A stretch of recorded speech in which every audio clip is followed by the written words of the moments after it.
Hello friends, welcome to my channel excellent coaching. Personality theories में block 1 का unit 1 हम लोग पढ़ रहे थे। लास्ट टाइम पे जो मैंने वीडियो बनाई थी वो बायोलॉजिकल और साइकोलॉजिकल फैक्टर्स पे थी पर्सनालिटी के। अब ये पार्ट 2 है यूनिट 1 का, जिसमें हम एनवायरमेंटल फैक्टर्स डिस्कस करेंगे।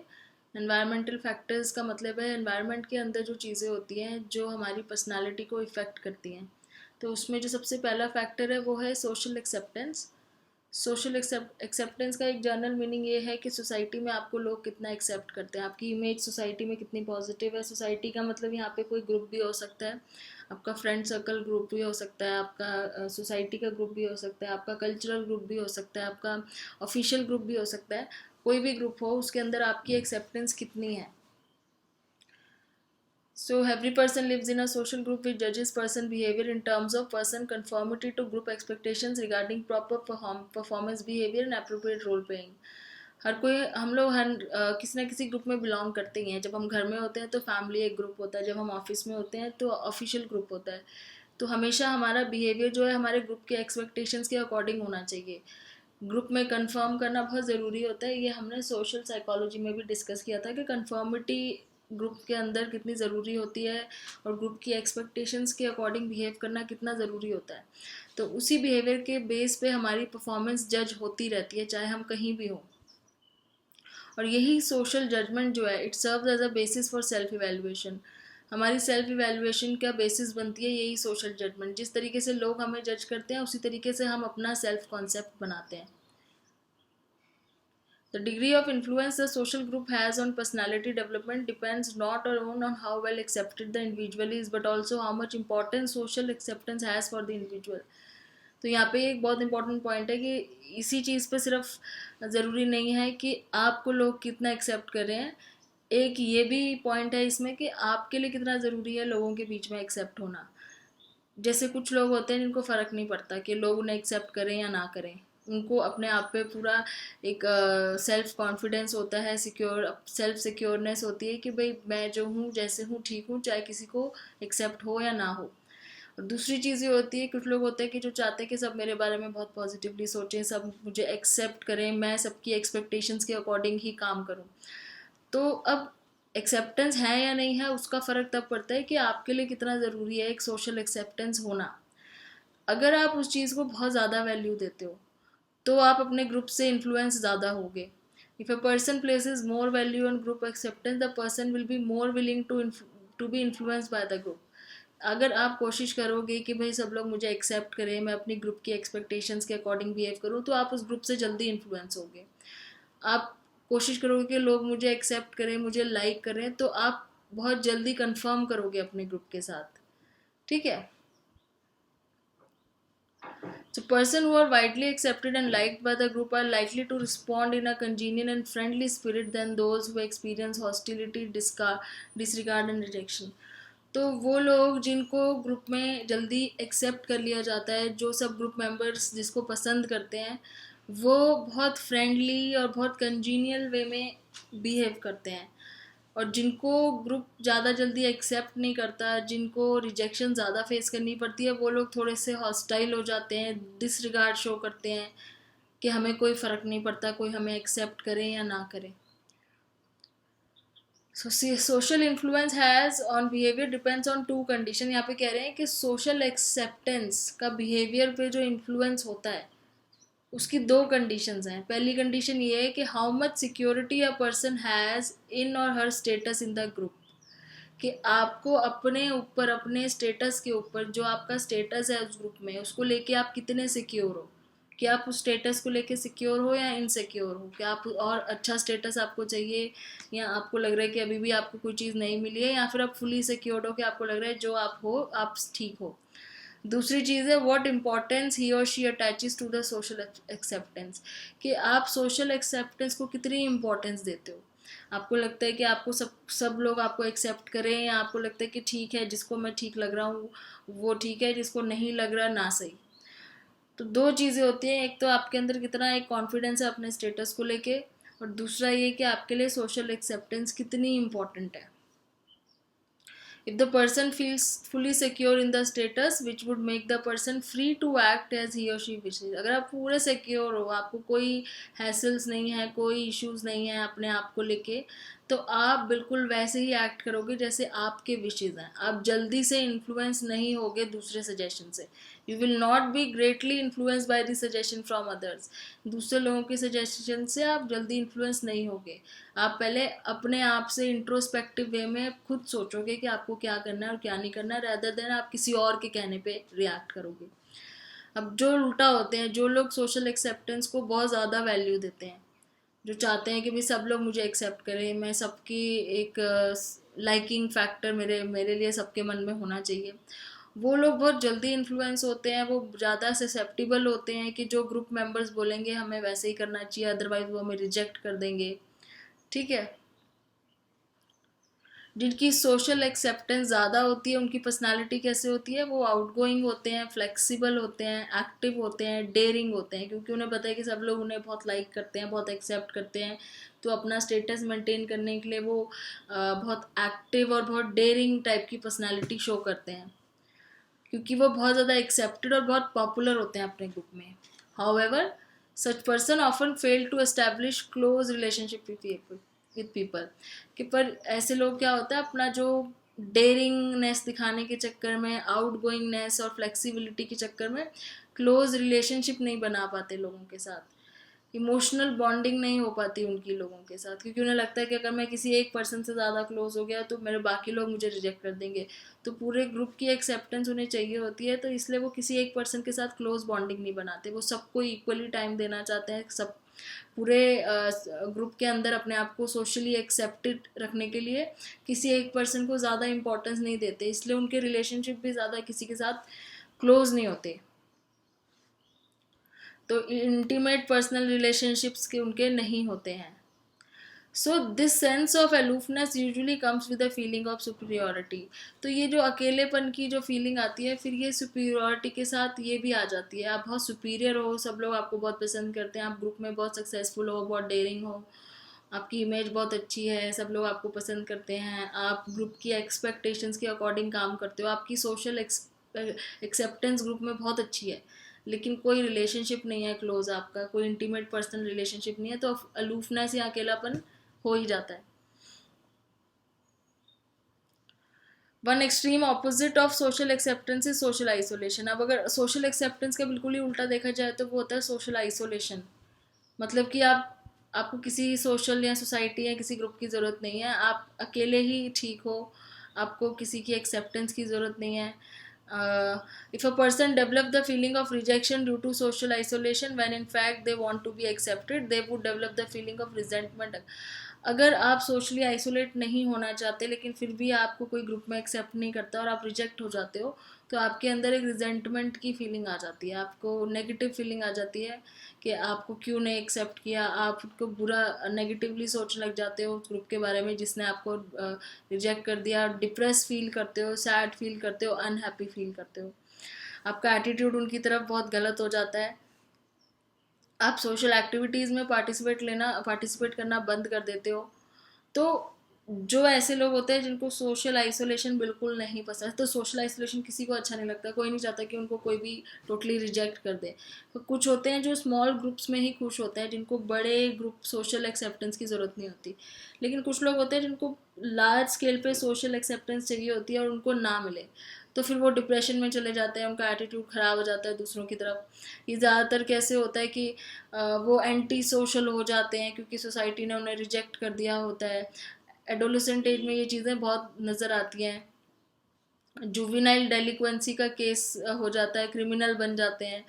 तो उस एज में जब जो एडोलेसेंट एज होती है, जिस एज में टीन एजर्स या एडोलेसेंट चाहते हैं कि लोग उनकी तरफ ध्यान दें, वो अटेंशन अपनी तरफ ग्रैब करना चाहते हैं, उस टाइम पे अगर उन्हें किसी पर्टिकुलर ग्रुप से रिजेक्शन मिल जाती है तो उस केस में उनके ऊपर उसका नेगेटिव इफेक्ट होता है, उनकी पर्सनालिटी में उसका नेगेटिव इफेक्ट होता है. तो ये यहाँ पे एनवायरमेंटल फैक्टर है सोशल एक्सेप्टेंस. फिर आता है सोशल डेप्रीवेशन. जैसे हमने इमोशनल डेप्रीवेशन में पढ़ा था कि जिसको इमोशनली कोई चीज़ की कमी लगती है, कि उसको प्रॉपर लव नहीं मिला, केयर नहीं मिली, अफेक्शन नहीं मिली जितनी उसको मिलनी चाहिए थी. ऐसे ही सोशल डेप्रीविएशन का मतलब होता है कि उसको इतनी अपॉर्चुनिटी नहीं मिली सोशल कॉन्टैक्ट बनाने की, इतना मौका नहीं मिला सोसाइटी में किसी से बात करने का या किसी के साथ रिलेशन बनाने का, उसको अपॉर्चुनिटीज़ नहीं मिली कि वो सोसाइटी में अपने आप को प्रूव कर पाए, तो वो होता है social deprivation. Social deprivation means being deprived of opportunities for various types of social contacts, including love and affection. अब इसमें love, affection सब कुछ आ जाता है. सोसाइटी ने आप रिजेक्ट कर दिया, आपको उतनी अपॉर्चुनिटी मिल नहीं रही है कि आप किसी के साथ एक रिलेशन बना पाओ. Social deprivation causes social isolation. इसकी वजह से क्या हो जाता है कि सोशल आइसोलेशन हो जाता है, जिससे आपके ऊपर इफेक्ट पड़ता है नेगेटिव. और 2 एज ग्रुप के लिए ये बहुत ज़्यादा डैमेजिंग होता है सोशल डेप्रीवेशन. एक बहुत ही यंग है अगर, और एक बहुत ही एल्डरली है. बहुत ही यंग एज में अगर सोशल डेप्रीवेशन हो जाए, आप सोसाइटी से कांटेक्ट ना कर पाओ, आप अपने ग्रुप्स ना बना पाओ, तो उसका आपके ऊपर बहुत ज़्यादा डैमेजिंग इफेक्ट होता है. आगे जाके आपकी इमोशनल और सोशल डेवलपमेंट ठीक से नहीं हो पाती है. दूसरा, अगर एल्डरली केस में, जैसे जब कुछ लोग रिटायर हो जाते हैं, फिर वो अपने घर में बैठते हैं, उनके बच्चे सारे बाहर नौकरी करने जा रहे हैं, वो अकेले घर में रह रहे हैं, तो जो एल्डरली पीपल होते हैं वो भी सोशली डिप्राइव्ड होना शुरू हो जाते हैं. उनसे लोग बात करना कम कर देते हैं, मिलना जुलना बंद हो जाता है उनका. तो उस केस में भी उसका बहुत नेगेटिव इफेक्ट पड़ता है उनकी पर्सनैलिटी डेवलपमेंट के ऊपर. So their behaviour is socially disapproved and they are also unfavourably जज बाय अदर्स. क्योंकि दूसरे लोग फिर उनको इतना ज़्यादा फेवरेबली नहीं देखते. उन्हें लगता है कि ये अब इतने ज़्यादा हमारे ग्रुप में रहने लायक नहीं है. तो इस तरीके से सोशल डेप्रीवेशन हो जाता है. अब उस केस में क्या होता है, सोशल डेप्रीवेशन होता है तो एल्डरली के केस में क्या होता है, वो सेल्फ बाउंड और सेल्फिश हो जाते हैं. सेल्फ बाउंड मतलब अपने आप के साथ ही रहना, अपने आप की, मतलब उसको कहते हैं हमें किसी की ज़रूरत नहीं है. अगर कोई हमसे कोई मिलना नहीं चाहता, बात नहीं करता, तो हमें भी किसी के पास जाने की ज़रूरत नहीं है. और सेल्फिश थोड़ा सा हो जाते हैं, क्योंकि उनके अंदर एक वो फीलिंग आ जाती है कि भाई हमें कोई वो नहीं कर रहा है, फेवरेबली एक्सेप्ट नहीं कर रहा, तो हमको किसी की ज़रूरत भी नहीं है. और फिर ग्रेजुअली क्या होता है कि unfavourable social and self judgements करनी शुरू कर देते हैं. So social deprivation is far more damaging to people who want and also need social contact for happiness and those who are self-sufficient or who voluntarily. कुछ लोग होते हैं जो जानबूझ के चाहते हैं कि वो अकेले रहें, उनको कोई डिस्टर्ब ना करें, उनको सोशल आइसोलेशन पसंद होती है, तो उनके ऊपर भी इसका थोड़ा सा डैमेजिंग इफेक्ट तो आता ही है. लेकिन जो लोग ऐसे हैं जो चाहते हैं कि लोग उनसे मिले, जो चाहते हैं कि हम बाहर जाएं, लोगों से मिले, बात करें, कांटेक्ट बनाएं, उनके साथ अगर सोशल डेप्रीवेशन हो जाए तो उनके ऊपर तो कहीं ज़्यादा डैमेजिंग इफेक्ट होता है इसका. तो कहने का मतलब ये है कि आपका जो जो इंट्रोवर्ट्स होते हैं, जैसे जिनको ज़्यादा फ़र्क नहीं पड़ता सोशल कॉन्टैक्ट्स ज़्यादा बनाने में, या कोई इतना ज़्यादा उनको रिक्वायरमेंट नहीं होती है सोशली एक्सेप्टेंस गेन करने की, तो उनको इतना डैमेज नहीं होता है सोशल डेप्रीवेशन से. लेकिन जो एक्सट्रोवर्ट्स होते हैं, जिनकी आदत होती है लोगों से मिलना जुलना, कांटेक्ट बना, अगर उनको डिप्राइव कर दिया जाए तो उनके ऊपर ज़्यादा डैमेजिंग इफेक्ट होता है. For example, when elderly people voluntarily decide on their own to withdraw from social activities, they are far happier and relatively well adjusted in compared to those who withdrawal is involuntary. तो कुछ elderly लोग होते हैं जो बाद में मना कर देते हैं सोशल एक्टिविटीज़ में जाना, खुद से उनका मन नहीं होता, वो कहते हैं हम घर में ही खुश हैं, वो वॉलेंटरीली मना करते हैं, क्योंकि अब वो उनका मन भर जाता है उन चीज़ों से, या उनको लगता है कि अब ठीक है मैंने बहुत कर लिया, मुझे घर पे रहना चाहिए, तो उनकी वो फिर भी हैप्पियर होते हैं, वेल एडजस्टेड होते हैं. लेकिन कुछ होते हैं जिनको ज़बरदस्ती बुलाया नहीं जाता है, इनको अवॉइड करना शुरू कर देते हैं लोग, इग्नोर करना शुरू कर देते हैं, तो उस केस में फिर वो थोड़ा सा उनके लिए डैमेजिंग इफेक्ट हो जाता है, क्योंकि वो उन्होंने वॉलेंटरीली नहीं चूज़ किया, उनको सोसाइटी ने अपने आप ही डिप्राइव कर दिया. तो इससे आपका अनहेल्दी सोशल एटीट्यूड और मेंटल इलनेस की तरफ ज़्यादा इन्फ्लुएंस होने शुरू हो जाते हैं. फिर एजुकेशन फैक्टर्स में a favorable attitude towards education and peer group has a favorable impact on development of personality. अगर एजुकेशन की तरफ आपका फेवरेबल एटीट्यूड है, आपको लगता है एजुकेशन इम्पॉर्टेंट है, तो आपका जो एटीट्यूड है एजुकेशन की तरफ, उससे आपकी पर्सनालिटी पे भी फ़र्क पड़ता है.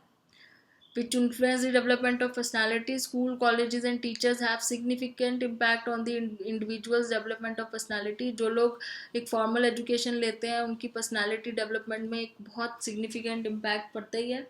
जो लोग स्कूल जाते हैं, कॉलेजेस जाते हैं, स्कूल में जो टीचर्स हैं, लेक्चर्स हैं, वो सब चीज़ें उनसे कांटेक्ट करते हैं, और मतलब एक फॉर्मल एजुकेशन लेते हैं प्रॉपर तरीके से, तो उनकी पर्सनालिटी डेवलपमेंट दूसरे तरीके से होती है एज़ कम्पेयर टू दोस्त जो लोग कभी नहीं गए होते। तो ये जो एजुकेशनल इंस्टीट्यूट होते हैं, इनका पर्सनालिटी डेवलपमेंट पे बहुत बड़ा इफेक्ट होता है। जब आप अपने स्कूल में, कॉलेज में पीयर्स से मिलते हो, आपका एक ग्रुप बनता है, टीचर्स से मिलते हो, फॉर्मली बात करना सीखते हो, आप वैल्यू ऑफ एजुकेशन सीखते हो, आपका एटीट्यूड फेवरेबल हो जाता है स्टूडेंट्स एजुकेशन की तरफ। वहाँ पे कई सारी और एक्टिविटीज़ भी होती हैं एकेडमिक के अलावा, और डिफरेंट एक्टिविटीज़ भी होती हैं जिससे आपकी इमोशनल, फिजिकल, सोशल हर तरह की डेवलपमेंट होती है। तो उससे आपकी पर्सनालिटी जो होती है ज़्यादा बेटर डेवलप होती है एज़ कम्पेयर टू अगर कोई ऐसा है जो कभी फॉर्मली स्कूल ही नहीं गया, वो घर में पढ़ रहा है, तो उसकी डेवलपमेंट और जो जा रहा है उसकी डेवलपमेंट में बहुत ज़्यादा फ़र्क होता है। एक फॉर्मल एजुकेशन लेने से आपके अंदर एक सेल्फ कॉन्फिडेंस और सेल्फ एस्टीम बिल्ड होती है। Research studies have further revealed that if the students are physically and psychologically ready to enter school, college, their attitude tend to be far more favorable. Attitude towards educational institute is greatly influenced by emotional climate of the institution. अब कुछ होते हैं जो इन सब चीज़ों से खुश नहीं होते, कुछ लोग होते हैं जो कहते हैं हमें स्कूल नहीं जाना है, हमें मन नहीं है, हमें कॉलेज में नहीं पढ़ना है, उनका एटीट्यूड एजुकेशन की तरफ, फॉर्मल एजुकेशन की तरफ नेगेटिव होता है। कुछ लोग होते हैं जो बहुत पॉजिटिवली इस चीज़ को लेते हैं, उनको अच्छा लगता है स्कूल जाना, कॉलेज जाना, फर्दर अपने एजुकेशन इंस्टीट्यूट में जाना अच्छा लगता है। तो ये सब किस वजह से होता है कि कुछ लोग उसको बहुत पॉजिटिवली देखते हैं, कुछ नेगेटिवली देखते हैं। इसका जो रीज़न है वो जो इंस्टीट्यूट है, जो एजुकेशनल इंस्टीट्यूट है, उसका इमोशनल क्लाइमेट है। वहाँ का इमोशनल क्लाइमेट कैसा है, वहाँ का लेवल ऑफ मोटिवेशन कैसा है, स्टूडेंट्स के क्लासरूम में बिहेवियर कैसा है। जहाँ आप एजुकेशन लेने जा रहे हो, अगर वहाँ का इमोशनल क्लाइमेट अच्छा है, आपको इमोशनली वहाँ जाके पॉजिटिव फील होता है, अगर आपको मोटिवेटेड फील होता है, अगर आपका बिहेवियर जो है, स्टूडेंट्स का बिहेवियर आपकी तरफ बहुत पॉजिटिव है, बहुत हेल्दी है, तो आपका एटीट्यूड उस तरफ जाने में पॉजिटिव ही रहेगा। तो emotional climate of educational institution affect students self evaluation and evaluation others make of them. तो जो वहाँ का इमोशनल क्लाइमेट है उससे बहुत ज़्यादा फ़र्क पड़ता है। इसलिए कहते हैं कि जहाँ पे जो जितने भी एजुकेशनल इंस्टीट्यूट्स हैं वहाँ पे बोला जाता है कि क्लासरूम में बिल्कुल ही आपने एक फ्रेंडली और ओपन माहौल रखना है, बिल्कुल भी इतना स्ट्रिक्टनेस नहीं होनी चाहिए कि जो स्टूडेंट्स हैं उनको ऐसा फील हो कि वो वहाँ पे अपना पॉइंट ऑफ व्यू नहीं रख सकते, उनको मोटिवेटेड फील कराना है, डरा के नहीं रखना है। तो इसलिए वहाँ का क्योंकि जो इफ़ेक्ट है वो उनकी पर्सनालिटी और उनके एटीट्यूड के ऊपर भी आता है। और यहाँ पे अगेन एक चीज़ बहुत इंपॉर्टेंट हो जाती है कि टीचर स्टूडेंट रिलेशनशिप कैसा है। मतलब क्या टीचर जो है वो बहुत ज़्यादा डिसिप्लिनेरियन है अपने बच्चों की तरफ, की वो सुनती नहीं है उनकी स्टूडेंट्स की, कोई डाउट नहीं क्लियर करती है, बहुत स्ट्रिक्टली रिप्लाई करती है, या बहुत ज़्यादा अपने आप में बहुत वो लगता है कि जैसे कि कोई बच्चा अगर कुछ बोल दे गलत है तो वो उसको एक्सेप्ट नहीं करती है। अगर टीचर का friendly relation, friendly in the sense के एज अ मेंटर, कि वो उसकी बात सुन भी रही है स्टूडेंट की, अगर उससे कोई गलती होती है तो वो एक्सेप्ट भी कर रही है, वो मान भी रही है कि ठीक है हाँ मैंने शायद गलत बोल दिया था, मैं उसको करेक्ट करके बता देती हूँ। तो स्टूडेंट टीचर का रिलेशनशिप बहुत ज़्यादा इफेक्ट करता है कि स्टूडेंट का एटीट्यूड कैसा है एक एजुकेशन की तरफ। So, treatment of students upon students attitude toward particular teacher and their teaching, as well as the disciplinary technique used by the teachers, including the cultural stereotype of teachers as a group। क्योंकि teaching भी क्या है, एक तरह का से teacher student जो है ना ये भी एक ग्रुप है। अब यहाँ पे आप टीचर से इन्फ्लुएंस हो रहे हो इस ग्रुप में। These attitudes in turn affect the quality of student academic work। अब इसी चीज़ पर डिपेंड करता है कि स्टूडेंट का एकेडमिक वर्क कैसा होता है। और जितना अच्छा रिलेशनशिप होगा, बिल्ड होगा, जितना मोटिवेटेड होगा स्टूडेंट, उतना अच्छा उसका एकेडमिक वर्क होगा, उतना ही उसके लिए उसका अपने मन में अपने को लेके सेल्फ कॉन्सेप्ट पॉजिटिव बनेगा, और उसी से उसकी पर्सनालिटी के अंदर भी चेंजेस आएंगे। So when the students see their relationship with the teacher is warm and friendly, their achievement are far better than when they perceive the relationship is hostile, punitive and rejecting. तो घूम फिर के सारी बात यही आती है जो यहाँ इन्होंने 4 लाइन में लिखी है कि अगर रिलेशनशिप टीचर का वार्म एंड फ्रेंडली होता है स्टूडेंट से, तो उसकी जो स्टूडेंट की एकेडमिक परफॉर्मेंस होती है, अचीवमेंट होती है, वो बहुत बेटर होती है, और इसी से उनकी सेल्फ कॉन्सेप्ट और सेल्फ कॉन्फिडेंस और सेल्फ एस्टीम इंक्रीज होता है स्टूडेंट्स का. फिर आते हैं फैमिली डिटर्मिनेंट्स. फैमिली डिटर्मिनेंट्स में development of personality, the influence of family on personality development is maximal at all stage. ये कह रहे हैं कि फैमिली का जो इन्फ्लुएंस होता है पर्सनैलिटी डेवलपमेंट में, ये हर एज में बहुत ज़्यादा होता है, मैक्सिमम होता है इसका, क्योंकि फैमिली सबसे ज़्यादा इंपॉर्टेंट ग्रुप होता है किसी भी इंडिविजुअल का. तो उसका जो इन्फ्लुएंस है किसी के ऊपर भी हमेशा मैक्सिमम रहता है, हर एज ग्रुप में रहता है, इसका कोई एज ग्रुप नहीं है particular. So direct influence of family upon personality comes chiefly through different child training methods. अब child training method means parent ने child को किस तरीके से throughout the life train किया है, किस तरीके के attitude से किया है, किस तरीके की parenting की technique यूज़ करी है, उस पर depend करता है कि आगे जाके child की personality कैसे होती है. Strict, demanding and punitive and inhibiting parents, guardians tend to encourage their children for depending upon external controls to guide their behavior. जो पेरेंट्स बहुत स्ट्रिक्ट होते हैं, बहुत डिमांडिंग होते हैं, बहुत प्यूनिटिव और इनहिबिटिंग होते हैं कि जो उन्होंने बोला है वही करना है, जिसमें बच्चे को कोई फीडबैक देने की कोई वो नहीं होती, अपना व्यू पॉइंट रखने की कोई परमिशन नहीं होती. तो जब सिर्फ स्ट्रिक्टनेस और डिसिप्लिन के बेस पे अगर गाइड किया जाता है बच्चे को, तो उसमें आप उसको ये सिखाते हो कि वो टोटली डिपेंडेंट है किसी और के ऊपर अपने बिहेवियर के लिए, तो उसमें वो बच्चा इंडिपेंडेंट नहीं हो पाता है, आगे जाके उसके अंदर कॉन्फिडेंस नहीं आता है. So as a result, when the children are outside of the direct control of their parent, they tend to show impulsiveness in their behavior. तो उस केस में क्या होता है कि जब घर में उन्हें कोई चीज़ खुद से नहीं करने दी जाती है, बहुत स्ट्रिक्टनेस दिखाते हैं, तो जैसे ही वो अपने पेरेंट्स के सामने से बाहर जाते हैं, सामने से हटते हैं, जैसे वो कॉलेज गए जहाँ पे उनको थोड़ा सा पेरेंट का कंट्रोल कम हो जाता है जब, तो फिर वो अपना इम्पल्सिव बिहेवियर शो करना शुरू कर देते हैं. जो चीज़ वो पहले दबा के रखते रहे इतने साल तक, कि सडनली वो चीज़ बाहर आने लगती है, वो जितना फ्रस्ट्रेशन होता है, और वो उसमें एंटी सोशल, एंटी डिसिप्लिन, मतलब सारी वो चीज़ें करते हैं जिसके लिए उनको पहले दबा के रखा गया था, तो वो इम्पल्सिव बिहेवियर हो जाता है, बिना सोचे समझे रिएक्ट करते हैं. Experimental studies reveal that through imitation also a certain personality pattern develop. और imitation से भी, अपने पेरेंट्स को इमिटेट करके, कॉपी करके भी लोग बहुत सारे पैटर्न्स डेवलप करते हैं पर्सनालिटी के. अब जैसे यहाँ एग्जांपल दिया है कि जिनके पेरेंट्स बहुत एंग्शियस होते हैं, बहुत नर्वस होते हैं, और बहुत they lack the sense of humour. बहुत एंग्शियस मतलब कुछ पेरेंट्स ऐसे होते हैं जो हमेशा ही घबराते रहते हैं कि अब कुछ गड़बड़ हो जाएगी, बहुत नर्वस रहते हैं हमेशा, उनके अंदर सेंस ऑफ ह्यूमर नहीं होती, हमेशा सीरियस रहते हैं. तो उनके जो बच्चे होते हैं उनके अंदर भी एक सेंस ऑफ नर्वसनेस फिर हमेशा ही दिखती है, क्योंकि वो अपने पेरेंट्स को वो चीज़ देखते हुए आ रहे हैं कि वो कभी खुश नहीं रहे, वो हमेशा परेशान रहते थे, नर्वस रहते थे, डरे हुए रहते थे, या फिर सीरियस रहते थे, कभी कोई मजाक नहीं, कभी कोई खुल के बात नहीं करी.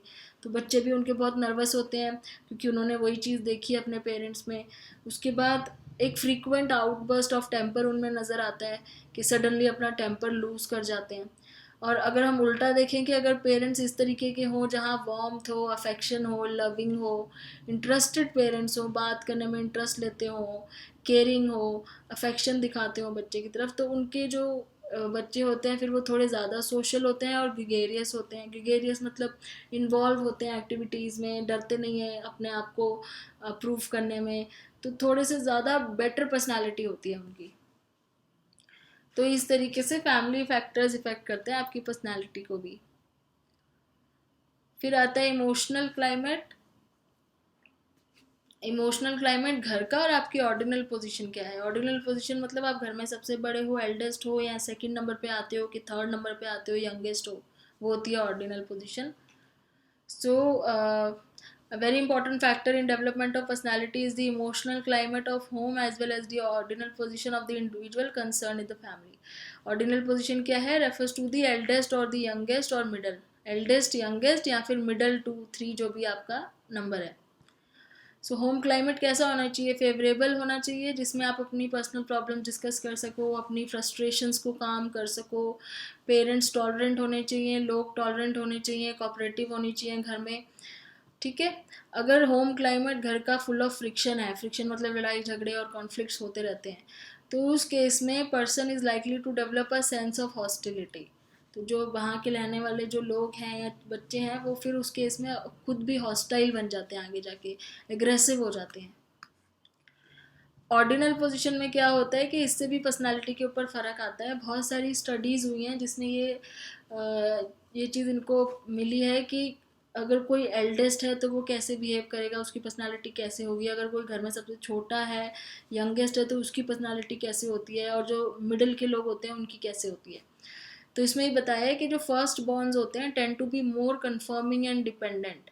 जो सबसे बड़ा जो बच्चा होता है घर का, फर्स्ट बॉर्न, वो कन्फर्मिंग ज़्यादा होता है। कन्फर्मिंग मतलब जैसे बोला जाए वैसे बिहेव करना, ग्रुप ग्रुप के अकॉर्डिंग बिहेव करना, माँ बाप की एक्सपेक्टेशंस के अकॉर्डिंग बिहेव करना। और डिपेंडेंट ज़्यादा होते हैं माँ बाप पे या लोगों पे या दूसरे लोगों पे, तो मतलब इंडिपेंडेंट कम होते हैं। जो फर्स्ट बॉर्न्स होते हैं वो थोड़े से कन्फर्मिंग ज़्यादा होते हैं, डिपेंडेंट होते हैं।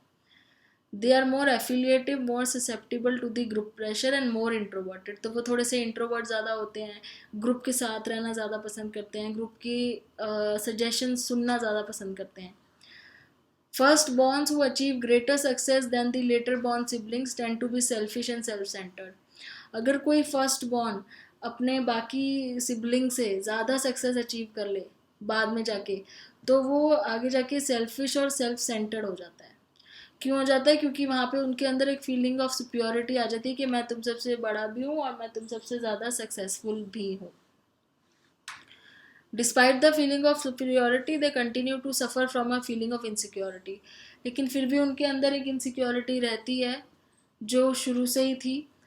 इवन इफ़ वो सक्सीड कर भी जाए आगे जाके बहुत ज़्यादा, तो एक इनसिक्योरिटी जो उनके अंदर बचपन से ही थी। क्योंकि बचपन में क्या होता है कि जैसे फर्स्ट बॉर्न के बाद एक और दूसरा सिबलिंग जब आता है तो पेरेंट्स का ध्यान छोटे वाले पे ज़्यादा हो जाता है, तो पहले वाले को इनसिक्योर फील होता है। तो वो वाली इनसिक्योरिटी फीलिंग बाद में भी रहती है, इवन जब वो सक्सेसफुल हो जाए तो भी। तो इस वजह से क्या होता है, this feeling of insecurity is responsible for poor personal and social adjustment. तो फर्स्ट बॉर्न का यही इनसिक्योरिटी की वजह से उनकी पर्सनल और सोशल एडजस्टमेंट पुअर हो जाती है थोड़ी। अब लास्ट बॉर्न के बारे में बात कर रहे हैं। The major personality characteristics of last born, last born मतलब जो यंगेस्ट है, जो सबसे छोटा है, are dependency, affiliative need, lack of self confidence, lack of frustration tolerance and defiance of authority। Dependency होती है, डिपेंडेंट होते हैं, खुद से अपना काम उठ के करना या इंडिपेंडेंटली कोई काम करना वो नहीं होता लास्ट बॉर्न यंगेस्ट, क्योंकि शुरू से ही बहुत अटेंशन मिली होती है उनको। एफिलिएटिव नीड होता है कि किसी ना किसी के भरोसे रहना हमेशा। कॉन्फिडेंस कम होता है, फ्रस्ट्रेशन नहीं टॉलरेट कर पाते, बिल्कुल भी फ्रस्ट्रेशन टॉलरेंस नहीं होती है। अथॉरिटी को डिफाई करते हैं, मतलब बात सुनना, बात मना कर देते हैं, पेरेंट्स को मना कर देते हैं, हम नहीं करेंगे, हम नहीं सुनेंगे, अथॉरिटी को मना कर देते हैं। जबकि फर्स्ट बॉर्न में था कि वो बड़े कन्फर्मिंग होते हैं, वो उस तरीके से बिहेव करते हैं जैसे उनको बोला जाता है। लेकिन लास्ट बॉर्न में ये होता है कि ये मना कर देते हैं, वो थोड़े से वो होते हैं इनटॉलरेंट टाइप के। So in comparison to first born and last born have relatively weak achievement motivation. जो लास्ट बॉर्न होते हैं, सबसे छोटे जो होते हैं घर में, उनको मोटिवेशन कम होती है अचीवमेंट की। फर्स्ट बॉर्न्स को ना अचीवमेंट की मोटिवेशन काफ़ी ज़्यादा होती है, क्योंकि वो अपने आप को सुपीरियर समझते हैं, तो उन्हें वो चीज़ अपने अचीवमेंट में भी दिखानी होती है। लेकिन जो लास्ट बॉर्न्स होते हैं उनके अंदर इतनी मोटिवेशन नहीं होती है। They are generally not pressed by the members of the family to achieve more. और फैमिली भी उनके ऊपर इतना प्रेशर नहीं डालती है कि तुम्हें कुछ बनना है, तुम्हें कुछ, वो चीज़ ज़्यादा फर्स्ट बॉर्न के ऊपर होती है। लास्ट बॉर्न के ऊपर कभी भी इतना ज़्यादा प्रेशर नहीं होता है फैमिली का, क्योंकि उनको वैसे ही बहुत अपॉर्चुनिटीज़ मिल ही रही होती हैं। जो ऑलरेडी घर में जैसे पेरेंट्स हैं वो ऑलरेडी उसको कमा के बहुत सारी चीज़ें दे रहे हैं। फिर जब फर्स्ट बॉर्न काम करने लग जाता है, जॉब करने लग जाता है, सबसे बड़ा जो बच्चा होता है घर में, तो जो लास्ट बॉर्न है उसको तो वैसे ही सब चीज़ें मिलती रहती हैं, तो इसलिए उसके अंदर इतनी मोटिवेशन नहीं होती है। और जो मिडल वाले होते हैं, मिडल बॉर्न या सेकंड बॉर्न जो होते हैं, they are found to be generally less family oriented. वो फैमिली की तरफ कम, अपने फ्रेंड्स की तरफ ज़्यादा होते हैं, पीयर ओरिएंटेड ज़्यादा होते हैं। जैसे आप समझ लो घर में 3 लोग हैं, फर्स्ट बॉर्न है, लास्ट बॉर्न है, बीच में एक है, 3 बच्चे हैं, तो सबसे बीच में जो है उसका फैमिली की तरफ ओरिएंटेशन थोड़ा कम होता है, वो बाहर अपने दोस्तों को ज़्यादा इंपॉर्टेंस देता है, उसकी पर्सनैलिटी पीयर रिलेशनशिप पर डिपेंड करती है, और उनकी जो पर्सनल और सोशल एडजस्टमेंट है वो काफ़ी ज़्यादा होती है, अपने दोनों बड़े और छोटे भाई बहनों से ज़्यादा सोशली एडजस्टेड होते हैं मिडिल बॉर्न, और वो अपने पीयर ग्रुप में काफ़ी पॉपुलर भी होते हैं। फिर आते हैं size of the family. Size of the family में क्या है कि देख, जहाँ पे बड़ी फैमिली है, जहाँ पे बहुत सारे चिल्ड्रन हैं कहीं पे, तो वहाँ पे क्या है, पेरेंट्स के पास टाइम नहीं होता हर एक बच्चे के ऊपर ध्यान देने का, तो वहाँ पे बच्चे मैच्योर जल्दी हो जाते हैं, इंडिपेंडेंट जल्दी हो जाते हैं, अपना काम खुद करना सीख जाते हैं। और जो छोटी फैमिलीज़ होती हैं जहाँ पे उनको बहुत पैम्पर किया जाता है, पेरेंट्स वह काफ़ी टाइम देते हैं अपने बच्चों को, जहाँ पे 1 या 2 बच्चे होते हैं, तो वहाँ पे फिर बच्चे जो है थोड़ा सा डिपेंडेंट रहते हैं, इमेच्योर रहते हैं। So children in larger families, parents have little time to protect any child. Such children learn to be independent and show maturity in their behavior at an early age, as compared to children of smaller families. Larger families encourage certain personality characteristics that may hamper good personal and social adjustment.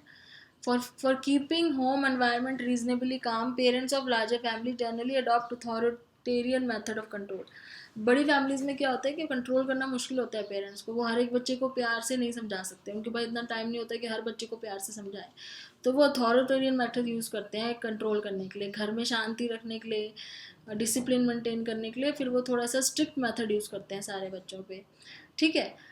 क्योंकि वो इतने सारे family बड़ी है, तो वो हर किसी को अगर प्यार से समझाने लगे, हर किसी को टाइम देने लगे, तो वो नहीं हो पाएगा, तो इसलिए वो अपना स्ट्रिक्ट डिसिप्लिनेरियन मेथड यूज़ करते हैं ताकि बच्चे डर के रहें, चुप रहें। अब उस केस में क्या होता है, लार्ज फैमिलीज़ के बच्चे जो है ना रिबेलियन हो जाते हैं, मतलब रिबेल करने लगते हैं, बड़े होके थोड़ा सा अगेंस्ट हो जाते हैं पेरेंट्स के। स्मॉल फैमिलीज़ में क्या होता है, पेरेंट्स बहुत केयर करते हैं अपने बच्चों की, उनको प्रॉपर गाइडेंस देते हैं, क्योंकि 1 या 2 बच्चे होते हैं तो पूरा टाइम उनको देते हैं, तो उस केस में थोड़ा सा उनके अंदर सेल्फ कॉन्फिडेंस रहता है, सेल्फ एश्योरेंस रहता है, फीलिंग ऑफ इनएडिक्वेसी बिल्कुल नहीं रहती कि हमें कोई चीज़ नहीं मिली है। तो इस तरीके से वो फिर अपने आप में थोड़े से सेल्फ सेटिस्फाइड होते हैं जो स्मॉल फैमिलीज़ में होते हैं। However, due to strict competition for getting parental attention, affection, and approval in small families, jealousy and envy, especially against the firstborn, who perceived to be parents' favorite, damages the self-concept. लेकिन small families में एक problem ये होती है कि दोनों बच्चों में या 2 या 3 जितने भी हैं, 3 से ज़्यादा नहीं कहेंगे क्योंकि फिर वो लार्ज हो जाएगी, तो उनकी आपस में जो है ना वो जेलिसी फैक्टर रहता है कि क्योंकि वो दोनों ही चाहते हैं कि हमें पेरेंट की अटेंशन मिले, तो उस केस में आपस में जेलेसी फैक्टर और थोड़ा सा वो हो जाता है स्मॉल फैमिलीज़ में। सो हमने जो फैक्टर्स ऊपर पढ़े हैं जितने भी पर्सनालिटी के, उसमें हमने देखा कि 3 टाइप के थे। पहला था फिजिकल और बायोलॉजिकल, दूसरा था साइकोलॉजिकल, और तीसरे थे environmental factors. There are psychologists like J.B. Watson, the father of behaviorism, who have outright emphasized upon only one factor, that is environmental. जो J.B. वॉटसन है ना, जो वो है हम आपने इनका नाम सुना होगा, ये बिहेवियरिस्ट है, तो ये इनका जो मेन पॉइंट है वो ये कह रहे हैं कि मैं बाकी दोनों फैक्टर्स पे इतनी इंपॉर्टेंस नहीं दूंगा, मैं सिर्फ एनवायरमेंटल फैक्टर को सबसे ज़्यादा इंपॉर्टेंट मानता हूँ कि इसकी वजह से पर्सनालिटी पे सबसे ज़्यादा फ़र्क पड़ता है। बायोलॉजिकल और फिर साइकोलॉजिकल फैक्टर से इतना नहीं पड़ता जितना एनवायरमेंटल फैक्टर से पड़ता है। तो ऊपर के जितने भी हमने फैक्टर्स पढ़े उससे ये इक्वेशन बनती है कि personality development is equal to physical determinants into psychological determinants into environmental determinants. इसके बाद ये क्वेश्चंस हैं, इनके आंसर हाईलाइटेड है। सोशल डेप्रिवेशन से नेगेटिव सेल्फ कॉन्सेप्ट बनता है, और मोहन लीडर ऑफ ग्रुप है, is more colourful and flexible and active. Mohan है जो एक ग्रुप का लीडर है, बहुत कलरफुल, फ्लेक्सिबल और एक्टिव है, तो उसका मतलब किस वजह से है, सोशल एक्सेप्टेंस की वजह से। अगर किसी का स्टेटस ग्रुप में फॉलोवर से लीडर की तरफ हो जाता है, कोई फॉलोवर था ग्रुप में लेकिन उसको ग्रुप का लीडर बना दिया जाता है या उल्टा हो जाता है, तो उसको हम क्या कहेंगे, सोशल मोबिलिटी। सबसे ज़्यादा पर्सनालिटी डेवलपमेंट में किस चीज़ का इफेक्ट पड़ता है स्टूडेंट की पर्सनालिटी डेवलपमेंट में? स्टूडेंट और टीचर के रिलेशनशिप का।